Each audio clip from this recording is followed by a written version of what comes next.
So we're learning how to live one day at a time and do that with God. And do that by just having one clear, simple thought to take with us all through the day to anchor our lives. And the one today is super memorable. I promise you, you will take it with you. It's only 2 words, and it will change your life. It's kind of counterintuitive. I'll tell you, when I first heard about it a long time ago, I had taken a job at a church, and I was going to be leading the church, and I was trying so hard. And I wanted to preach sermons that were inspiring and compelling and deep and that everybody would like, and wanted to lead for everything I was worth, and was reading all kinds of books on this and trying to cast vision and manage resources and supervise people and challenge and come in early and stay late. And I was exhausted. Wasn't at all sure that it was going very well. Somebody who'd been around the church for a long time came in my office, closed the door, and said, "John, I can see you're working really hard. We all can see you're trying really, really hard. Here's my advice for you. Try softer." Sometimes trying harder, more strain, more effort, more work just begins to feel contrived and not be effective anymore, and you're not at your best, you're not relaxed, you're not natural. If trying harder is not getting you where you want to go, try softer. Now, it's taken me a long time to come to grips with those words. It doesn't mean that trying is a bad thing. Being able to exercise effort is a glorious capacity God has given to us. But if trying harder is not getting you where you want to go, here's something you might try. Try softer. Instead of white-knuckling, teeth gritting, clenched fist, more effortful, trying to be in control. Somebody said control is the master addiction. And that kind of trying that doesn't do us good is when we are trying to control what we're actually not able to control. Ancient Greeks talked about this. There was a painter, Apelles, and he was trying to paint the kind of foam that would come from a horse's mouth when a horse had been running. And he tried and he tried and he tried everything, every kind of brushstroke, nothing worked. Finally, he gave up, and he threw the sponge that he would use to clean his paintbrushes against the painting. And he found, to his amazement, that that sponge created exactly what it was that he was trying to create with all of his effort that he could not do. And when he quit trying so hard, it happened. And every one of us will know this experience in some area of our life. If you've ever been involved in athletics, then you'll know there's a moment where trying to hit a serve harder actually reaches a point of diminishing returns. Or in music, trying harder to play the piece exactly right just doesn't cut it. Or when you're on a first date with somebody, trying harder to impress them actually makes you less yourself. Or on a job interview. So then try softer. Because what exhausts us is not effort. The capacity for effort is a good thing. What exhausts us is when we try to control what we are actually not able to control. Leslie Farber is a brilliant psychiatrist who wrote that we live in the age of disordered will.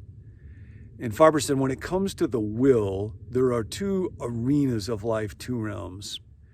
There are objects that we are able to control directly by choosing. There are acts that we can make happen by willing them. But then there are goals, there are trajectories, there are outcomes that we would like to enter into, and we cannot control them by our will. We can will knowledge, he said, but not wisdom.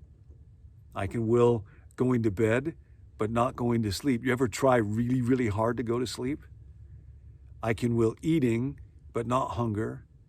I can will bravado, but not courage. I can will lust, but not love. I can will religiosity, but not faith. William James noted over a century ago, it's such a strange thing that there'll be certain endeavors, like when there's a name that you're trying to remember and you can't remember, and you try and try and try super hard, and the harder you try, the more frustrated you get. And then when you give up, it just comes to you. It just comes when you try softer. That's a picture of grace. No one has ever spoken of this more powerfully than Jesus did. And one of the most compelling times was in the Gospel of Matthew. In the 11th chapter, he came to people who were exhausted from trying really hard. Religious leaders very often send a message to people of just try harder, try harder, try harder, try harder to believe in God, try harder to be more faithful, try harder to be a better person. And it kills the human spirit. And so Jesus says, come to me, all you who labor and are heavy laden, and I will give you rest. Take my yoke on you and learn from me, for I am gentle and humble in heart, and you will find rest for your souls. For my yoke is easy and my burden is light.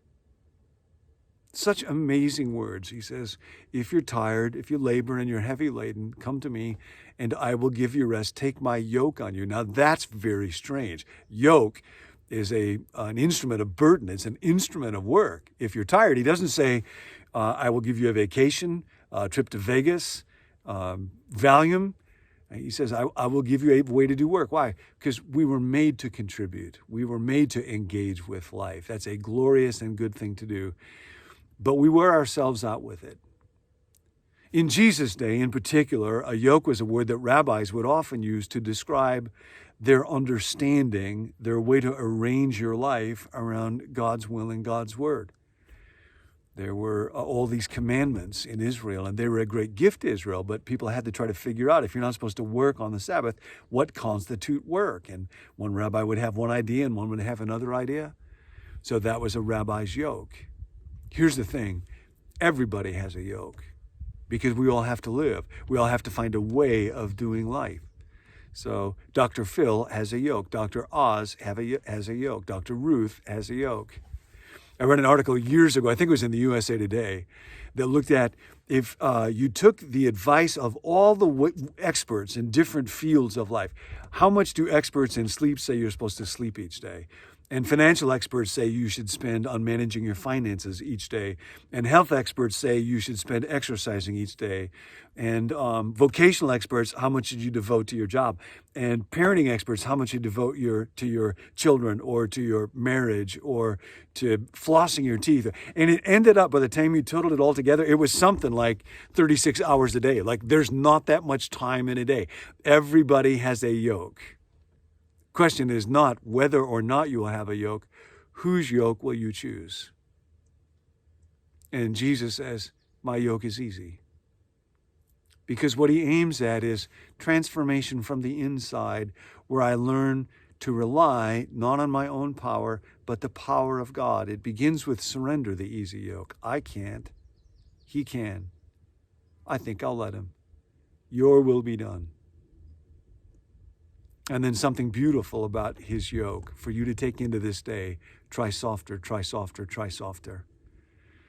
Ken Foreman, a pastor friend of mine, talks about how in Jesus' day, carpenters, of course, were the ones that would construct a yoke. And a good carpenter would go to a farm. And now a yoke is not something that I take on by myself. A yoke was always created for a pair of oxen, for two different animals. And a good carpenter would know which animal was stronger, which animal was more experienced, which animal was able to bear more of the weight. And sometimes with yoke, you would even have different size hole depending on the size of the animal, so that the stronger animal could bear the heavier weight. Jesus was a good carpenter. You get into the yoke with him, see? That's the thing. That's what makes his yoke easy. I don't bear it on my own, and neither do you. He bears the heaviest weight. And that's why I don't have to go through life with my teeth clenched and my brow furrowed and my muscles all tensed up. Amazing things happen when you just relax. What I love about the morning prayer from AA is it begins, now God, direct my thinking so that it's divorced from self-seeking, dishonesty, self-pity, self-will, and fear. Inspire my thoughts, decisions, and intuitions. Help me to relax and take it easy. Almost every morning when I say those words, I think, oh, that's just what I need. So today, try softer. When it comes to your relationship with God, don't try harder to have more faith. Remember when I fainted twice real early on when I was preaching, so many people would say, just try harder to trust God. You ever try harder to have more faith? Try softer. Just whatever amount of faith you have, whatever you're feeling, that's okay. Tell God. Today with your time, don't try harder to get more done faster. Try softer. You can't control time. You can't control the traffic. Just try softer. Today in your relationships, instead of trying to manage and control everybody around you, your friends, your relatives, your parents, your kids, your spouse, your ex, your whoever, today, let them be them. Let them worry about them. Try softer. Today at work, instead of obsessing over that email, that project, try softer. That's the easy yoke. That's your day-to-day. One day at a time. I'll see you tomorrow.